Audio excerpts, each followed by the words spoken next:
right, here we go. All right, so afternoon all. This is Coach Calvin Venus, and we're back with another press conference. Today I've got Coach jpowers. He's the 8C cross country and track coach, and you're about to find out a little bit of the reason why he's here with us today. So I'm just going to roll with the questions straight away, and you ready for this? You up for this? I'm ready. Thank you. All right, here we go. Welcome to the press conference. This is a new thing for us. So, yeah, I'm excited, man. I'm also conscious not to turn this into a podcast, so I need to get a little bit more straight with it. So I'm going to roll with question one. All right. So for the benefit of those who are new to AC and considering AC as a place to come to, this is Coach Jake Powers, and I'm going to roll him with 3 questions. So, Jake, I hear you've been running for like years. Yeah. And being a track coach, cross-country coach, how do you get into coaching? How long have you been doing it? Why do you do it? Why do you love it so much? Yeah, so this will be my 6th year coaching, and I've been in the sport for 17 years. Wow. So a long time in the sport, but really just kind of got into coaching, kind of a God thing. Yeah. Went to college and wanted to be a business major. Oh, wow. And had no intention of teaching or being in education or coaching at all. That happens a lot. But then I was doing my master's at Dallas Baptist, and I had used my last year of eligibility up and still had one more year to go. And so my coach recommended, like, hey, you can be a grad assistant and we'll pay for the remainder of your masters and you can come and coach. And I was like, sure, pay for the rest of my masters, That's a key motivator right there. And so I started coaching and I just kind of fell in love with it. And I think the main reason why I do it today is just to give the kids that I work with the hope of getting a chance to be successful at something that they never would have thought they could have been successful at and change their lives for the better. I mean, I've had kids who didn't even think that they would be eligible to run in college or even have that dream that I started working with them, and now that they're running in college. One of the kids is Joseph Hermes. Comes to mind. I remember him. Yeah, I coached his brother. Yeah, and so Peter's older brother, as a freshman and sophomore, he was a JV athlete. Just kind of did it for fun. And then when I got him as a junior, he said, "Oh, you're making this exciting and fun.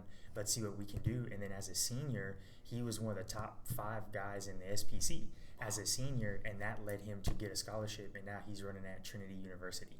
Man, so that's good. That's kind of the beauty of it, is I can take these kids or work with athletes that never thought this avenue was possible and change their lives for the better and hope that they can impact somebody else's life like I've been able to do that. And that's pretty contagious, right? Yes. That's enjoying.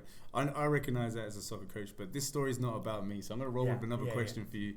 I'm aware that we have some soccer players. Yes. And I'm excited about it because some of them are in varsity, some of them in JV. One of them is a freshman. Yes. How are they doing? Who are they? How are they doing? Yeah, so first, they're doing amazing.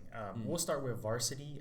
Lido Guerrero is one. Jacob Young and Noah Jones is joining us this year. I'm glad he's come out. But those are all 3 of our varsity runners.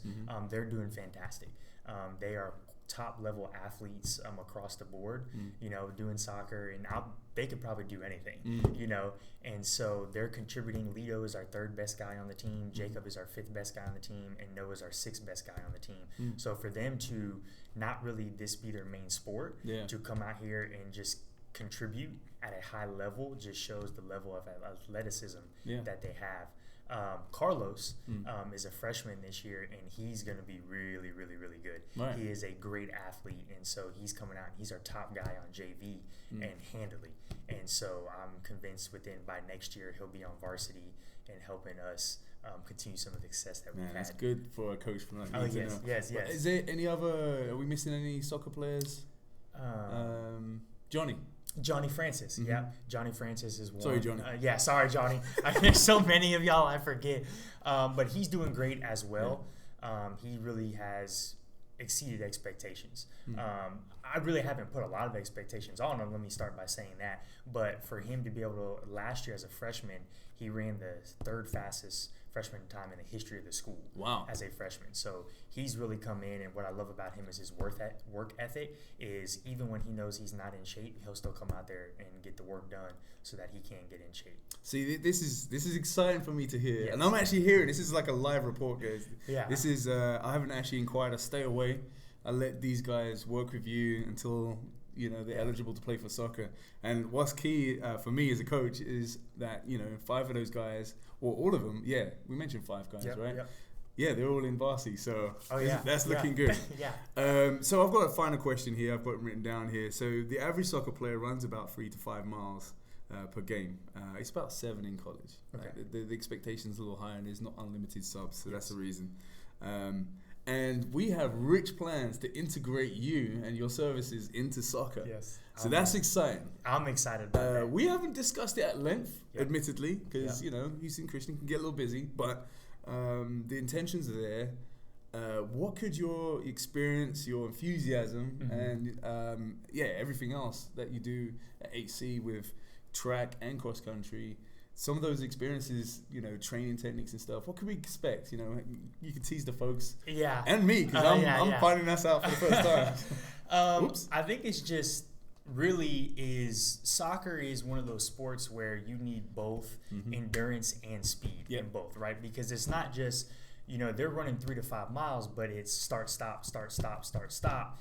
And I'll say this, I started playing indoor soccer over the summer this year. And the one thing that I noticed is once you start getting tired, your form starts getting sloppier. Your judgment starts getting sloppier of when to go in for balls and when not to go in for balls. And also defending in general starts to get sloppier. So what I'm going to bring to the table is I'm going to condition them, but condition them in scenarios that even when they are tired, that they're staying compact and staying true, where they're not making those mistakes, and teaching them start, stop, start, stop, start, stop, to where we can be able to do that over the course of a whole game, and we're not going to fatigue as much. Oh, this is a big side. And so it's combining those two facets of slow twitch muscle fibers and fast twitch muscle fibers. And really, I've had some kids, I think they'll laugh at this, I've had some kids have some reservations. They're like, oh, Coach Powers is going to have us run miles on miles on miles on miles. No, that's not the case. The reason why I'm so successful here is because I don't implement my plan. I implement a plan that's to the athletes. And so I understand the job that you want me to do and what you're asking me to do. And so I'm not going to bring cross-country workouts to soccer. I'm going to bring my expertise and knowledge of the sport of endurance and the physiological part of endurance and speed endurance to the soccer program, to where, again, they're going to be doing stuff that's going to benefit them on the soccer pitch, that it's not going to be, we might do 3 miles of total work, but it's going to be broken up. Say, okay, you're going to sprint for 30 seconds, and then you get a minute recovery, and then you're going to sprint again for 30 seconds, or maybe we go sprint for 30 seconds, and then coach is going to give you a ball, and we're going to run a drill while you're fatigued and tired, and teaching the body the technique. Because that's very funny. That's very close to what I do already. I think these guys are going to be relieved that they're not going to be running quite the miles that I've been giving them. And so it'd be really, really exciting to sort of tap into your resources and your knowledge and really bring out the best in our folks. Correct. We're going to make them stronger, fitter, faster, and you'll be able to see the difference on the pitch. And a lot of teams that are stronger and fitter than the other teams, you can win just by that. You don't have to have the most talented team in order to win, but if you're in better shape and you're able to stay compact and be able to make sound decisions, you can come out beating a lot of teams. This is exciting, folks. There's some people watching this that are some 7th and 8th graders. Okay. So that's some rich information for you guys, because we're still learning that. So join us with all our press conferences, come to some of our games, reach out to us. I will put both of our email addresses at the bottom. Also, players that are playing this season, you're finding out that Coach Powers is going to be integrated into our program. That's going to be exciting. To the alumni, there's an alumni game that I'm planning as well. So I'll be reaching out to most of you. I'm expecting all of you to reach out to each other, because I don't have everyone's current email addresses. But we're going to be ready for that alumni game. I'm looking at between December and January. So you may want to put in some extra runs, because Coach Powers is going to get these guys into shape. Oh, yeah. So that's all I have for you guys today. Thanks, Coach Powers, for coming in. Awesome. Thank you for having me on here and being a part of this program. I'm excited, Coach. I like this, because I'm used to talking to myself. These guys are used to just talking to a camera. No. I'm really blessed. Thank you for this opportunity. And hey, we're gonna make this thing. Oh, I think we're gonna make it roll. We're gonna be successful, and we're gonna take this thing all the way to the top. Oh, that's music to my ears. That's what we want. All right, guys. Thank you, guys. Thanks, dude.